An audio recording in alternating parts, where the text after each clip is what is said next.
All right, so welcome to Introduction to Computer Science 2. This is CISC 124. I'm Dr. Burton Ma. I'm faculty in the Department of Computer Science. My office is in Goodwin 754. So for office hours, that's where I'll be. Office hours will be posted on OnCue. I don't know what they are yet, but there will be a small number of office hours per week, every week until the exam. The easiest way or the most expedient way to contact me is to email me. Don't message me over OnCue or over Teams. I won't see them. So if you really need to contact me, try email. If you email me, make sure you put CISC 124 somewhere in the email so that I know what course you're in. I teach 3 courses this term. There's almost 500 students. If I just get some random email from some student, I have no idea what course you're in. Then I have to figure out what course you're in, and I get really annoyed, and then I don't reply to your email. So make sure you put your course, the course in the subject line so I know who you are. Let's see. Everything's on OnCue that you need to know. So a lot of these slides are just going to say, see OnCue. Right? So for the teaching assistants, there are, I don't know, there's like 5 or 6 or 7 or something like that. There's a lot of them for this course. There's 240-ish of you, so there's quite a few TAs. Each TA will have a weekly office hour on Teams where you can call in and ask questions, usually about the assignments or the tests.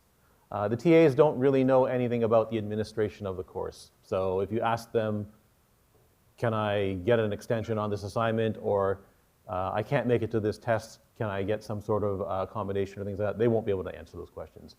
Right? So they can only help you with the content of the course. So next week, hopefully next week, their office hours will start, and you can contact them over Teams, and also by email. Again, course information, everything is on OnCue. The lectures are recorded, so I post the recordings on YouTube sometime after the lecture. It usually doesn't happen the same day. It may not even happen the same week. They do go up eventually. It just depends on how busy I am. But they are recorded, they do get posted to YouTube. There's a link on OnCue, which I'll show you in a second. Textbook, there is no textbook for the course. This slide is out of date now, so I just looked up this book here. The library has a bunch of suitable textbooks for this course. This is basically an Introduction to Programming in Java course. Right, so any Introduction to Programming in Java textbook will do. The problem is if you actually go and buy one, they're very expensive. It's not unusual to see a textbook costing $200 or $300, which is stupid. So if you want a textbook, look at the library, and they have many, for you, freely available electronic version of the textbooks. I'll update, I think the link on OnCue is updated, so I found a different textbook to replace this one, because for some reason the library doesn't have this one anymore. There is a set of course notes. I'm going to show you that later on in this lecture, which you can get to by following this link. And you'll get this link. It's also on OnCue, so you don't have to write that down right now. Right? I'm going to show you these notebooks. These are electronic notes for the course, so I'll show you that shortly. Grading, I guess we should just go to, that's it. I'll come back to grading in a second. Assignments. You're supposed to do these individually. You submit them on OnCue. They're all programming assignments. It's unlikely, but you might be asked some written questions as well, but that's pretty unlikely. Normally, there's programming assignments. This course uses a universal accommodation policy. So there's an official due date for every assignment, right? Which you can also see on OnCue. All the assignments all their dates are set up. The actual assignments themselves are not, right? So there's an official due date. The expectation is that you get your work done, you submit your assignment on the due date, or by the due date. However, you may submit your assignment up to 3 days late without penalty and without asking for permission. Right? So if you're going to submit something after the due date, but before the 3-day grace period is up, don't email me. I don't want to know. Right? Just submit it. Right? I don't need 30 people telling me, 30 people filling up my inbox telling me that they're going to submit their assignment a day late. Right? It's universal accommodation. You don't have to ask for it. This slide is also out of date on OnQ. So I just realized that this is the slide that was or is up on OnQ right now says 7 days. It's 3 days this term. There are some students who have academic accommodations. Sometimes they ask for the 7-day accommodation. Depending on which assignment you're asking it for, I may or may not say yes. The assignment that occurs before your tests, that one, you only get the 3 days because I need to release the solutions so that people can study this assignment solution for the purposes of the test. Right? So you can ask for, so if you have academic accommodations, you can try to ask for your 7-day accommodation. I may not always grant it. And finally, there's a couple of quizzes in the course. So I'm just gonna, so I guess I'll tell you this. The quizzes are in here, so they're written in class. You're split up by last name. So I'll show you that in a second on OnQ. Half of you write it on one day, then in the next lecture slot, the other half of you write it, right? It's mostly because it's too hard to manage a 240 student quiz. So I have to cut you in half. It also cuts down on cheating a little bit, but not a lot. You are allowed to miss one quiz for a academically valid reason, so you apply for academic consideration, right? If the Arts and Science accepts your academic consideration request, you don't have to, you get excused from that particular quiz, right? So you miss one, the weight gets shifted to the exam. If you miss two, you're in a, you're in a different boat. So if you miss the second quiz, I'm gonna make you write the second quiz. Unless there's something really extraordinary has happened. So try not to miss both quizzes. Right? You miss one, I don't care whether or not you show up for it, don't tell me, it doesn't matter. Right? Apply for academic consideration, assuming it gets accepted, the weight automatically shifts and you don't have to do anything. The exam, there is an exam, it's not comprehensive. In other words, it doesn't cover the entire scope of the course. It only covers basically the back half of the course. That gets scheduled by the exams office. Of course, if you miss the exam, then you end up in the deferred exam. Assuming it's for an academically valid reason, you end up in the deferred exam situation. All right, so let's jump on to OnQ and I can show you, talk about some things that I didn't talk about. Okay, so this is where you'll find the TA contact information. That link there will take you to their office hour, right? That's just the general channel for the CISC 124 Microsoft team.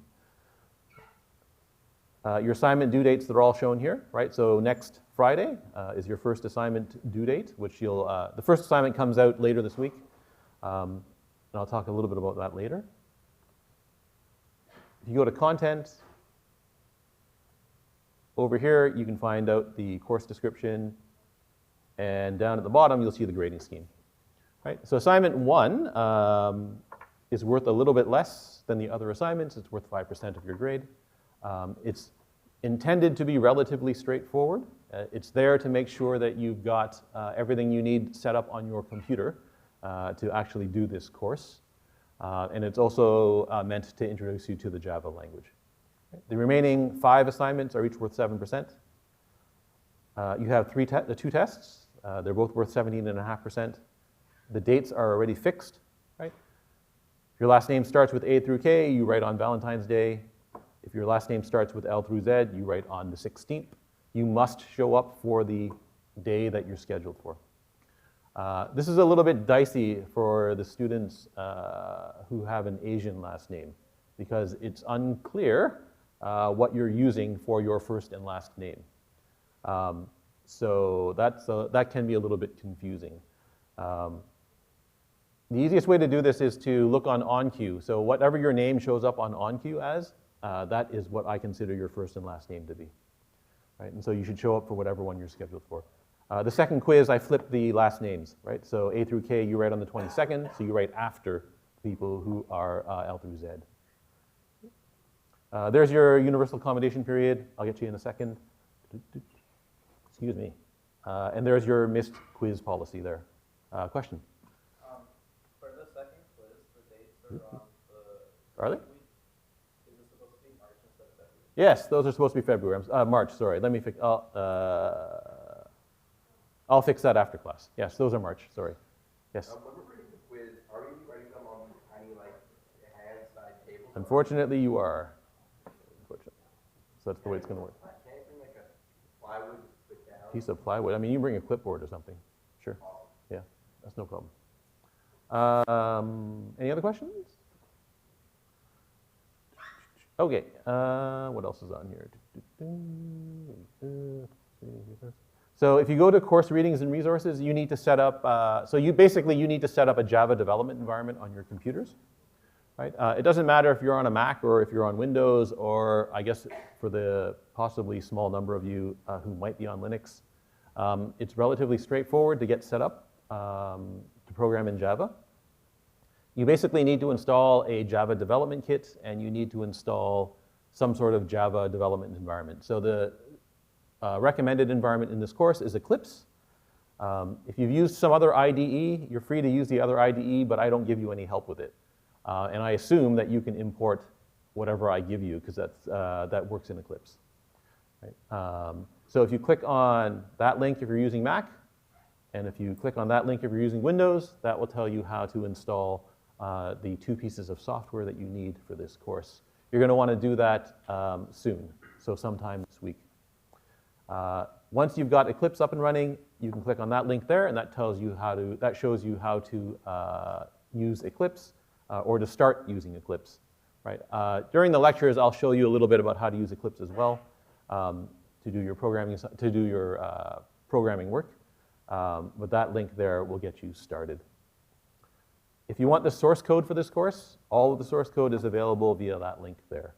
When you download it and import it into Eclipse, you'll see that there's quite a lot of source code. We don't actually go through it all in the lectures.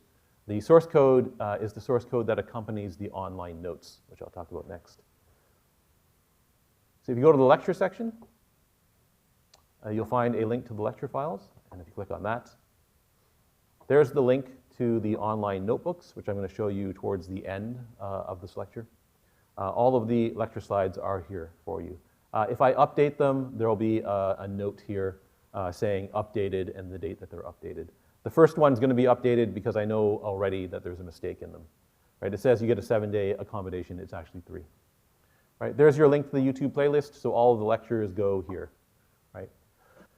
Over here in the last column, if you are using the online notebooks as a learning aid, the notebook readings that match up roughly with the lectures are over on the right.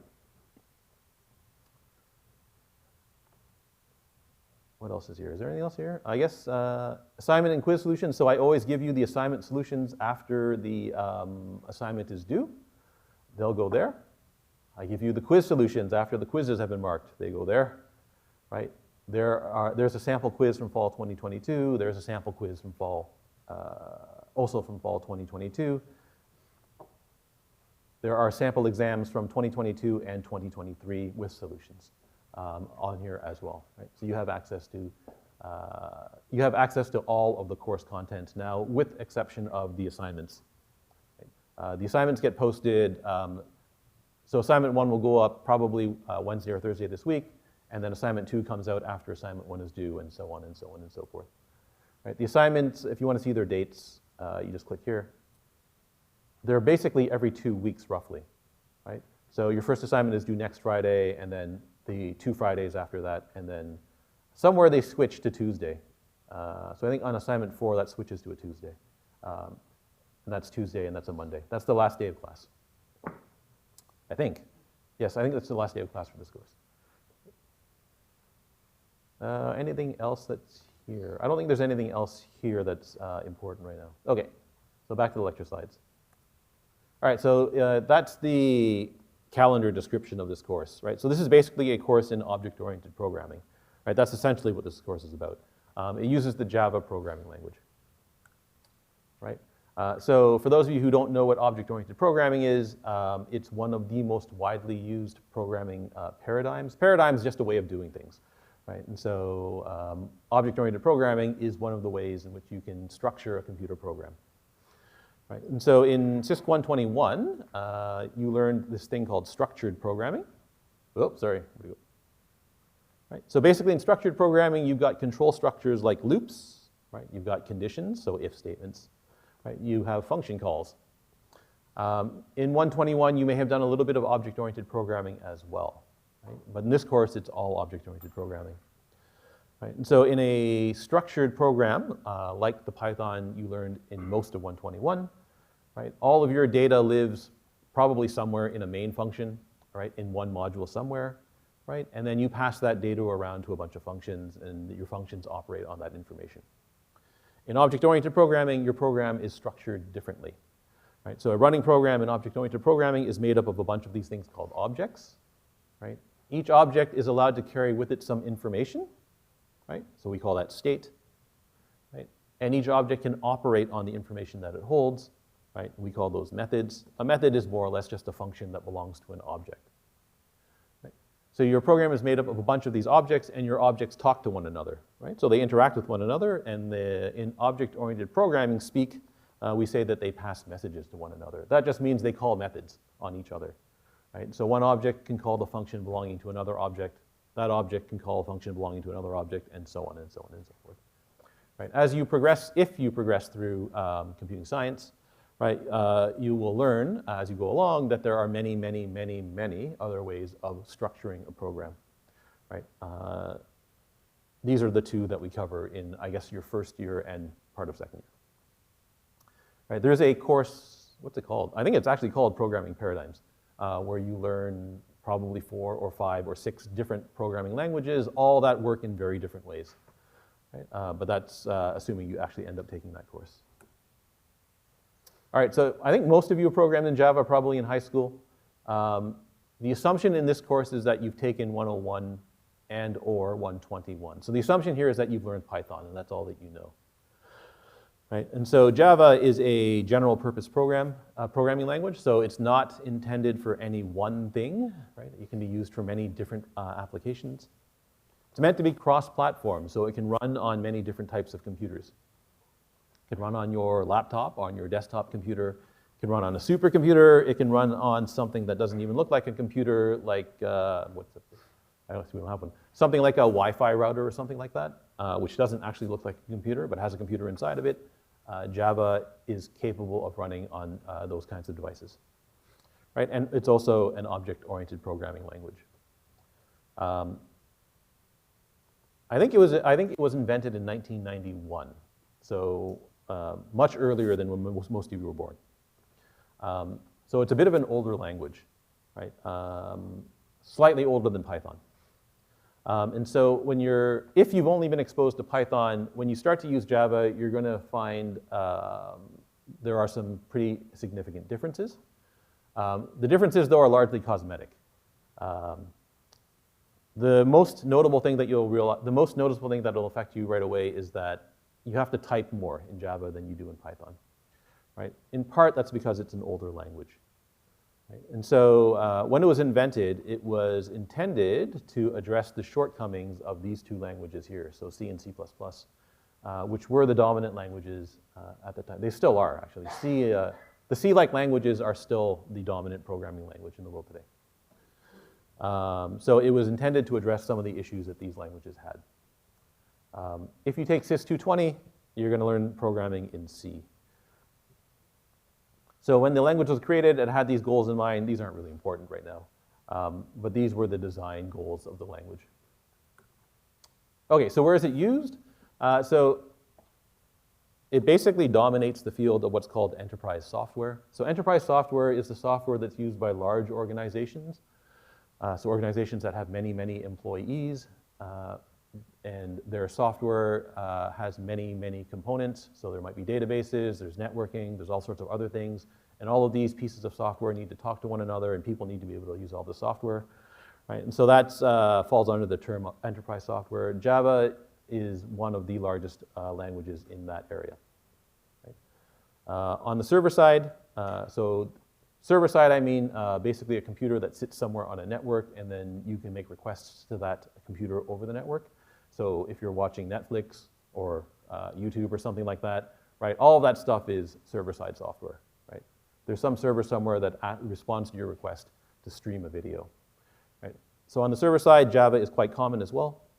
If you know what big data is, it's also very common in the big data infrastructure. Embedded devices are computers that are devices that don't necessarily look like computers but have computers in them. Right? And so your car probably has, a modern car probably has something like 100 or more computers inside of it. Right? Java is usable in these kinds of devices. Probably not in your car. Your car is probably running something else. But Java is usable in many of these devices. Some science applications actually do use Java. And some video games are programmed in Java. So most notably, the first version of Minecraft was programmed in Java. And there are still some games that come out today that do reasonably well that are written in Java.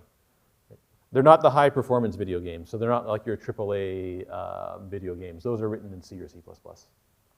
If you're interested in what Java is used for in the real world, you can click on that link there, and you can see what this particular author thinks the 25 greatest Java applications that have ever been written are. Regarding the science applications, NASA is a surprisingly large user of Java. Okay, so you took 121, so Python, and where you learned how to use program in Python. Right? So Python is also, you can also program Python in an object-oriented programming way. So it's natural to ask, well, why don't we just do this in Python? Right? And the answer is it's good for you to learn different programming languages. Right? So it's not really that useful to just learn one programming language. There's literally thousands of different programming languages.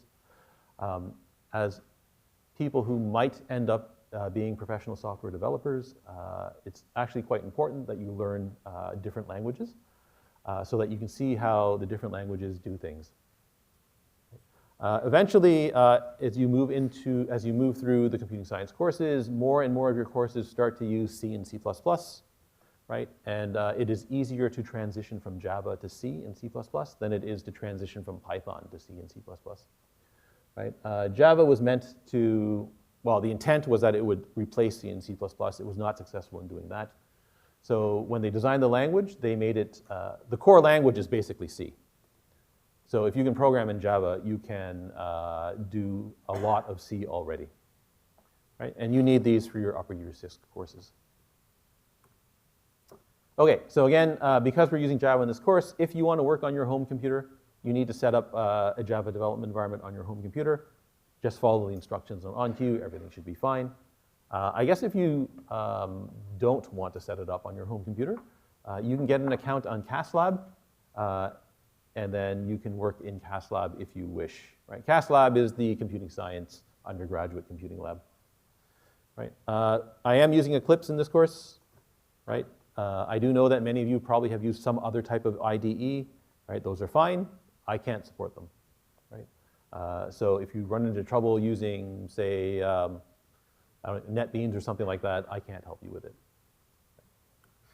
Okay, so the notebooks. So there are a set of online notes that were written for this course. So I'll show you those now. All right, so the notebooks run on someone's server somewhere in the world. And that server changes depending on when you access the notebooks. And it's free. So someone is graciously providing the service for us. Right? It runs on a service called Binder. Right? So Binder is a free hosting service for Jupyter notebooks, and Jupyter is the technology that's used to write these notebooks. Right? So this is running on someone else's server, so I loaded this before class started. If you open up the notebook, go away and have lunch or something like that, you'll end up with this message here. It says dead kernel. Right? You can try restarting it. Hopefully that works. Right? So the reason that the web page appears to crash is because it's running on someone else's server, right? If you're not doing anything on the web page, then whoever is running that server wants to use their resources for somebody else, right? They need to give that computing time to someone else who's needing to use a notebook of some kind, and so it shuts down your notebook, right? You can try restarting it. If that doesn't work, just reload the page, and that normally works. Right? When you load this up for the first time, it's a little slow. You might have to wait 20 or 30 seconds, but eventually this page will pop up. right? And so this page here, these are all of the notebooks for the course. Notice that there are a lot of them, right? So one way to do this course is to just work through all of the notebooks. If you work through all of the notebooks, you will know everything you need to know for this course and a lot more. The notebooks go into much greater detail regarding the content than I can go through in the lectures, right? There's only 36 lectures. 4 of them are gone for the tests. One of them's gone for today because we're not really going to do anything today, right? So there's no way I can work through everything that's in all of these notebooks. The way these notebooks work is they're not just like regular books, right? So in other words, they're not, oh, what just happened there? Forbidden. Dun, dun, dun. Does this one work? Oh yeah, I probably have to sorry, I have to, so if you see that, get rid of this and go back to the lectures and click that link again.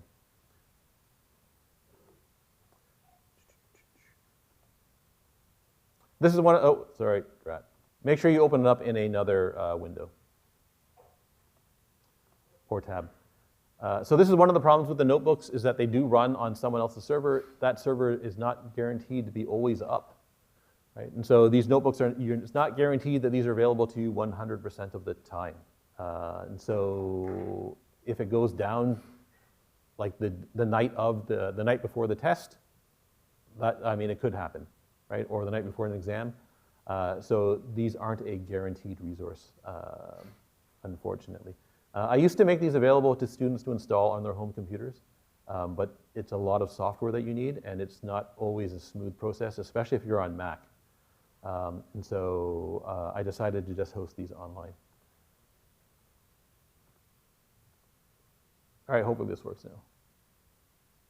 There we go. Okay, so these look like, at first glance, these look like a regular textbook, right? So you can start reading, it says, right? So this is basically doing Hello World in Python, right? And you keep on scrolling and you scroll. Eventually you'll come to these gray boxes. So these gray boxes are code boxes, or code cells, is what Jupyter calls them. You can run these things, right?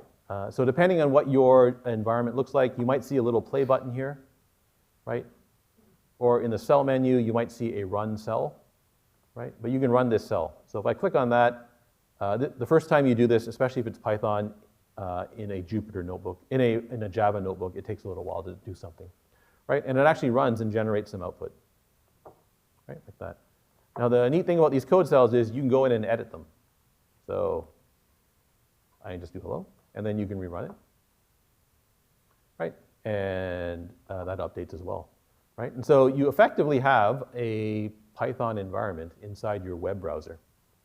Right? And you can do the same thing for Java, right? So there is the equivalent Hello World program in Java, right? Notice immediately it's a lot longer than the Python program, right? But it's also got a little play button beside it, and you can run it, right? Give it a second. It's got to do some setup the first time you run it, right? And notice this doesn't produce any output. You say, well, that's a little bit weird. The other one produced some output. Why didn't this one, right? Keep on reading. It explains why, right? Click that one, and now it generates some output there. Right? Now, this is a complete Java program. You don't need to make a complete Java program, right? You can just put in individual lines of Java code, which is also nice, right? I don't have to write a complete Java program. I can just put in one line of code, and I can run that, right? So for example, I'm just going to insert another code cell here. So you can edit these as you go along. Insert. Code cell below, right? Print line. Oops, sorry. Go away. Like that. Right, I'm going to leave it like that. I'm going to try to run it. That actually works. It shouldn't have. There should be a semicolon here. I'm surprised that worked. Anyway, so you can put in incomplete Java programs as well, and that will actually run. Right? And this is all editable to you. Right? Now, because these are running on someone else's server, if you close this page and then come back, your edits will be gone. Right? But you do have the ability to interact with these notebook cells as you are working through the notebook. right? And if you keep on going through some of these, so I'm just going to click on one of these at random. I guess we'll do some arithmetic. Right. I'm going to find a code cell somewhere. Oh, wait, so I'm going to do this instead. So in all of the notebooks, right, it's not just information that's being presented to you, right? There's also exercises in all of the notebooks, right? And so, right, so this question here is asking you to evaluate all of these things here using Java, right? You get a little code cell here, you put your answer in, right? And so you can edit in here directly and try to run it. So for example, if I want to compute the sine of pi over 2, right, I would write something the following, double x equals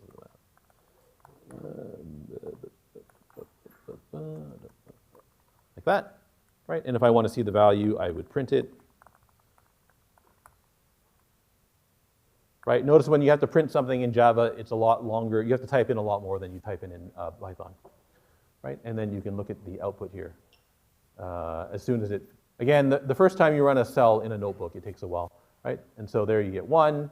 If you remember your first year calculus, you'll quickly realize that's the right answer, right? And so you have a bunch of exercises in all of the notebooks as well. So they're either scattered throughout the notebook or they're at the, this one they're scattered throughout the notebook, but they're also often at the end of a notebook. Notice the notebooks are very long, right? And so you also have exercises at the end, right? And one of the things that students always ask for is, well, I've done these exercises, how do I know if they're right? You get the solutions as well. You get the solutions as well, right?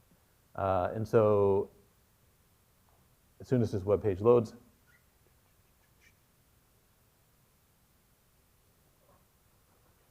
there we go, right?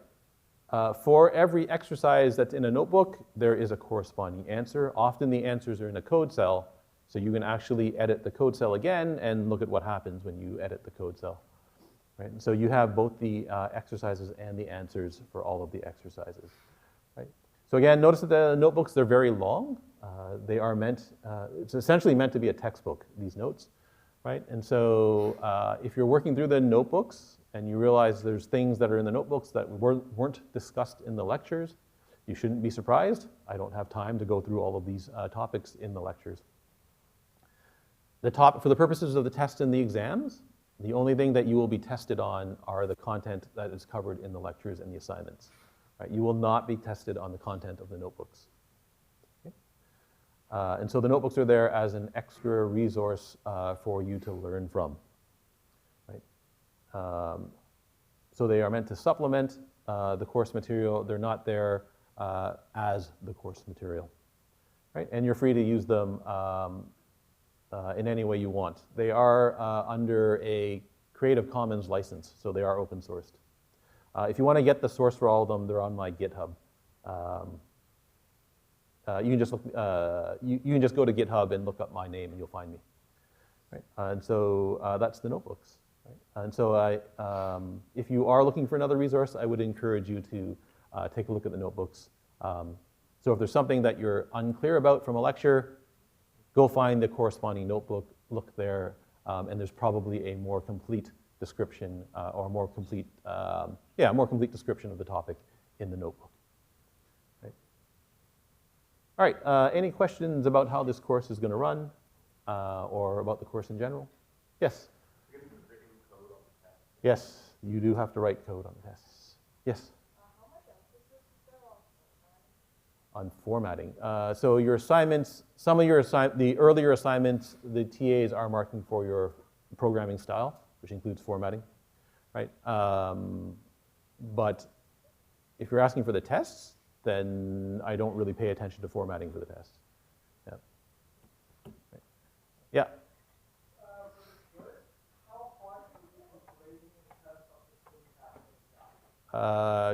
It depends. So it kind of depends exactly on, so if you're missing a semicolon, I don't care, right?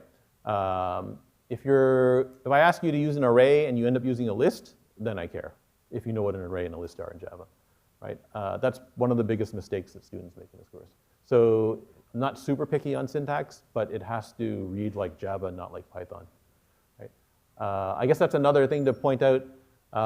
Often you'll see on a test, there'll be some programming question of some kind, and the student will end up filling in, like ending up writing Python code for it. You're going to get 0.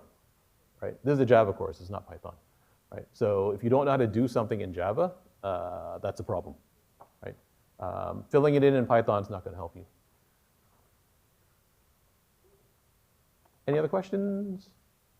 All right, so we'll start with the actual course content now, I guess, because we still have like 15 minutes. So this is the second set of slides. So again, the assumption in this course is that you've taken Python, and that's all that you know. So what I have to do is I have to show you, this is how you do something in Python, and this is how you do the corresponding thing in Java. Now, a lot of you have probably done Java in high school, so this is largely going to, well, hopefully it's largely review for you. Right? But this is going to take a couple of lectures at least, right? Probably 3 or 4. Okay, so that's hello world in Python. Right? So when you write a Python program, I guess in 121, the way you were probably taught was that you use something like idle or something, and you type things into a Python interpreter. Right? So a Python interpreter is just a program that understands Python and can execute the Python code that you write. And so you might write something like that into idle. You press enter, and then, you press enter in idle, and that actually runs that line of code. Right? And that's hello world in Python, right? One simple line of code. Java, it's a little bit more. So in Java, every complete program consists of at least one class or an interface, never mind what an interface is for now, right? Plus a main method, right? And so the corresponding program in Java looks a lot longer, right? You see there's this thing that says public class hello world. There's some braces, which if you've only know Python, this looks weird right away. Right? Then you see this thing, public static void main, and then this thing, string ... args, right? And then finally, you've got your statement here that looks like it's trying to print something, right? And it's not just print, it's system.out.println, round brackets, and then something to print out, right? And so in Java, doing very small things like hello world usually takes a lot more effort than it does in Python. One of the reasons that this is true is because Java is a different type of language than Python. Well, yeah, conceptually it's a different kind of language than Python. So a Java program, you can't just run this thing, right? You type all of this in, it then has to be compiled, right? And so a compiler is a program that translates one computer language to another computer language. So the Java compiler translates this stuff here, right? Which looks sort of like plain English, right? And it translates it into something called bytecode. Right? That bytecode can then be run on what's called a Java virtual machine. Right? Java virtual machine is just a virtual computer that actually runs on your computer. Right? So the process of actually running a Java program is, in principle, a lot more complicated than running a Python program.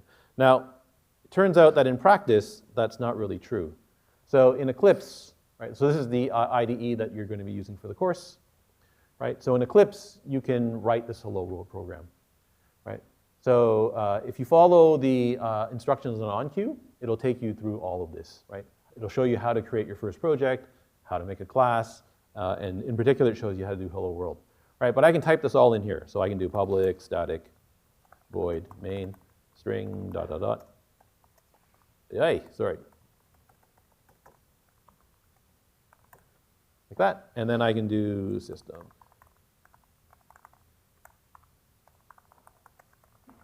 Like that. Right? And in the bad old days, so back in 1991, right, you would have to manually grab another program, feed this program to the compiler, right, look at the compiler output, and then run the compiler output through the Java virtual machine yourself. Right? In an editor like Eclipse, all of that stuff is built in, so you don't have to do any of that stuff, right? You just go up here, there's a little green button up here that looks like a play button, you just press play, right? And that does everything for you. Compiles the program, runs the program on a virtual machine, shows you the output down here, right? So in principle, it's much harder to go from Java source code to a Java program, right? For the purposes of this course, though, it's just a matter of pressing a button up here. Okay, so everything that's on this slide, so everything that's in red has to be written exactly the way it's shown, right? With the exception of white space, right? It doesn't matter if there's multiple spaces here or if there's new lines or things like that, right? But everything else has to be, but everything in red has to be written the way it is, right? You can also write main in a different way. You can use the square brackets here instead, right? I'm going to explain what all of this stuff is as we go along through the course, right? So it's not important that you actually understand everything that's on the slide, right? You just have to recognize that this is what a Java program looks like, right?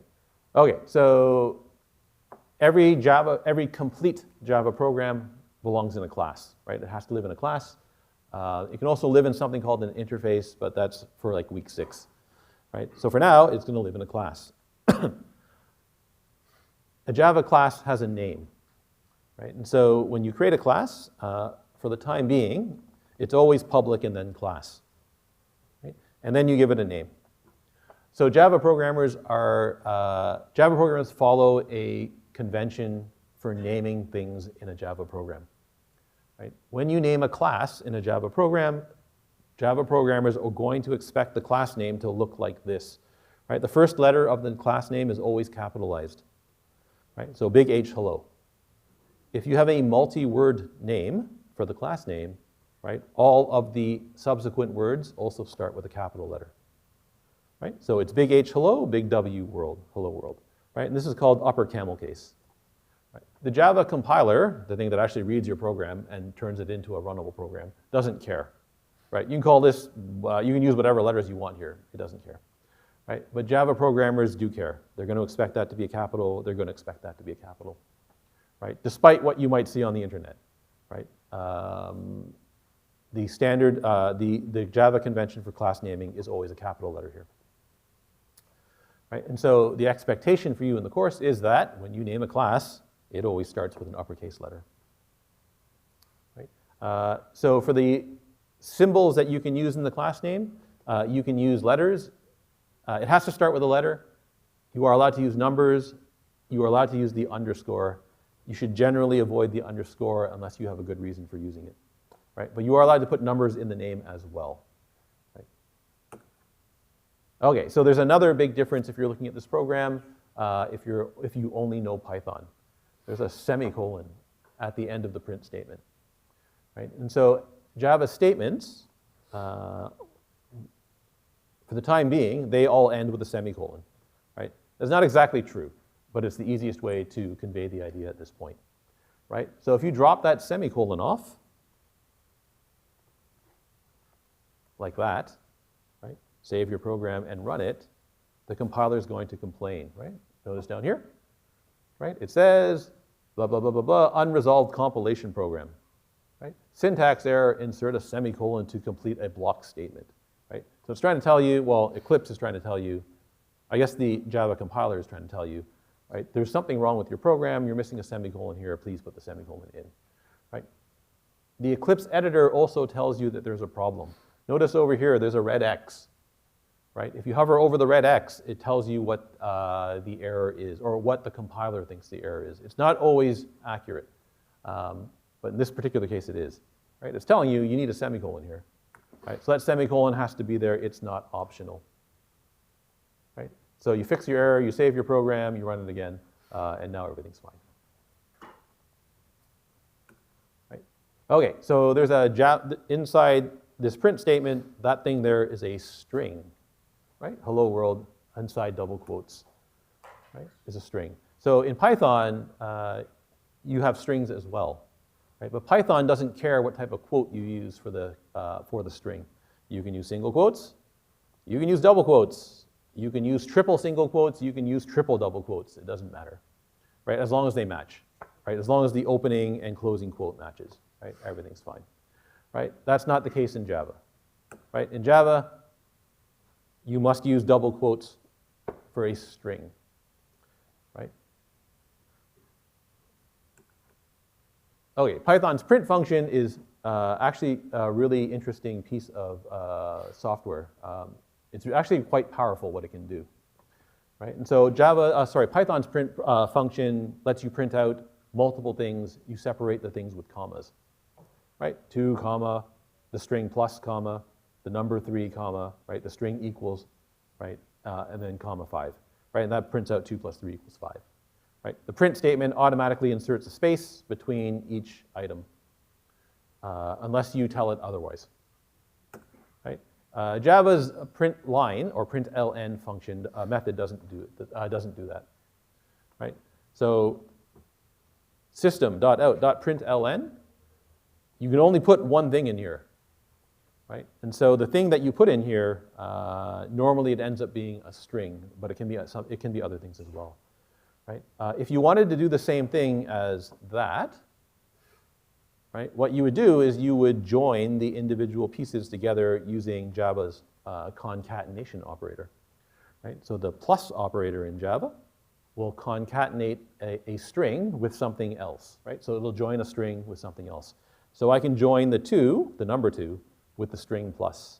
Notice here I have to put spaces in the string myself, right? When you concatenate, you don't get the space for free, right? So 2 plus 2, concatenated with the string plus, concatenated with the number 3, concatenated with the string equals, concatenated with number 5, right? So if you were actually to type that into, well, I'll do a little bit of it here.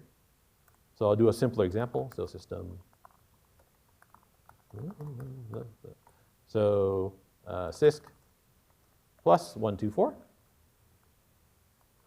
right? That will take the string sysc, it'll join it to the number 124, and it will produce the output sysc124, right? But the print statement in Java only accepts one argument, not like Python, right? Variables. So the other big difference that you may have noticed is that there's something funny in front of the Java variable name, names, right? So Python, variables have no type associated with the variable, right? So I can make a variable s, right? And I can assign it what looks like the string hello world to s, right? On the next line, I can decide I don't want to put a string in s, I want to put the number 1, 2, 3 in s. Right? And then on the next line, I can decide, well, I don't actually want the number 1, 2, 3, I want the list 1, 2, 3, and I can store that in S, right? So Python variables have no type. You can store anything you want in a Python variable. That is not true in Java, right? So in Java, all variables have a type, right? When you use the variable for the first time, you must specify what the type is, right? So the first time I use s, and I want s to store a string, I have to write big S string, variable name s, right? Assignment operator, the string that I want to store with s, right? If I want an integer variable 1, 2, 3 that has the value 1, 2, 3, right? I need to make a variable, so I'm going to call it t. You can call it whatever else you want, right? And I have to say that it's an int in this case, right? Little I int, right? Case matters. If I want a list in Java, it's even more complicated, right? I have to write something like list, and then this funny angled brackets, and the big I integer, give it a name, right? Funny stuff on the right-hand side, and then do some funny stuff over here, right? So notice that using a list in Java is a lot more cumbersome than using a list in Python, right? In a couple of weeks, I'll explain what all of this list stuff here means, right? For now, I'm just showing you the differences. Okay, let me go through this last slide, and then I'll let you go because it's just about 9:20, right? Okay, so when you name variables in Java, right, just like class names, there's a convention for naming variable names. Java programmers are going to expect you to use lower camel case for variable names. So a variable should always begin with a lowercase letter, right? If it's a multi-word name, the second word, third word, fourth word, and so on, they all start with an uppercase letter, right? So it's a big L list, not a little l list, right? And so again, the compiler doesn't care. Java programmers who are reading your program will care, right? So the expectation is that you're following this convention when you name your variables. All right, so that's it for today. We'll pick it up from slide 14 in the next lecture.